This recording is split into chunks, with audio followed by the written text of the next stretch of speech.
पिछले सालों में इंडिया चाइना के बीच में things have not been good and not been easy. अब 2020 में इन्होंने चीनियों ने इसका उल्लंघन किया और अग्रीमेंट होने के बावजूद वो बड़ी संख्या में वो लाइन ऑफ एक्चुअल कंट्रोल पे वो अपने मिलिट्री फोर्सेस लाए। अगर हमारी सीमा में फौज आए तो हमें तो अपना डिफेंस तो देखना ही होगा।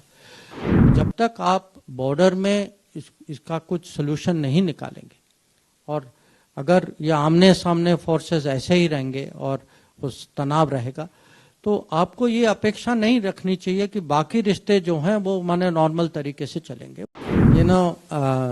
पिछले सालों में इंडिया चाइना के बीच में things have not been good and not been easy.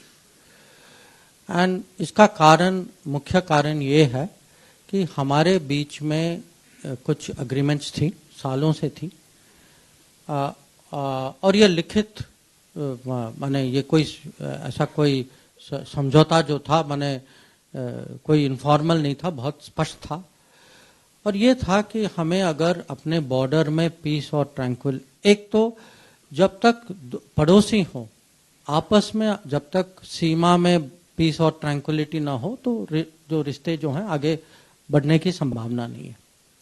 तो ये उनको भी पता था, हमें भी पता था, इसीलिए। और अगर आप देखें जब से हमारी रिश्ते जो हैं नॉर्मलाइज हुए हैं, 62 में युद्ध हुआ था, उसके बाद 14 साल लगे हमें एक एम्बेसडर वापस भेजने में, उसके बाद 26 साल लगे 62 के बाद पहला प्रधानमंत्री गया, राजीव गांधी जी गए 2005, 6, 12, 13। और इसका जो निचोड़ ये था कि दोनों साइड जो हैं वो जो लाइन जो बनी है, क्योंकि हमारी सीमा जो है वो म्यूचुअली अग्रीड नहीं है, कि दोनों साइड जो हैं वो फौज कोई संख्या में फौज नहीं लाएंगे वहां, और अगर कोई मूवमेंट भी होगी इस संख्या से ज्यादा वो दूसरे साइड को बताएंगे और तभी मिलिट्री मूवमेंट होगी। अब 2020 में इन्होंने चीनियों ने इसका उल्लंघन किया और अग्रीमेंट होने के बावजूद वो बड़ी संख्या में वो लाइन ऑफ एक्चुअल कंट्रोल पे वो अपने मिलिट्री फोर्सेस लाए। और उसके बाद आप जानते हैं कि वो गलवान में वो घटना हुई और अभी भी हमारी भी फौज वहाँ, और ये मोदी जी ने कोविड के समय में, जब आप जानते हैं पूरा लॉकडाउन चल रहा था उस समय देश में, तो लॉकडाउन के स्थिति में तब भी हमने मिलिट्री मूवमेंट की, बहुत माने बड़ी संख्या में मिलिट्री मूवमेंट की। और तब से हमारी फोर्सेस भी हैं वहाँ, उनकी फोर्सेस भी हैं, आमने सामने हैं वहाँ।